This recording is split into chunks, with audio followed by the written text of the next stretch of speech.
A simple pendulum oscillates with period t on Earth. The mass of the pendulum is doubled and oscillates on the Moon, where the acceleration due to gravity is 1/6 that on Earth. The length of the pendulum stays the same. What is the period of the pendulum on the Moon?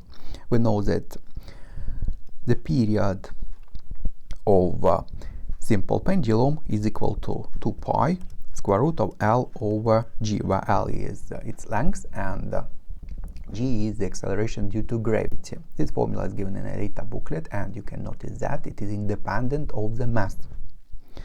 And it is given that G increases by a factor of 1/6, or G decreases by a factor of 6. So denominator decreases by a factor of 6. So this expression under square root increases by a factor of 6, and since there is square root, overall expression increases by a factor of square root of 6.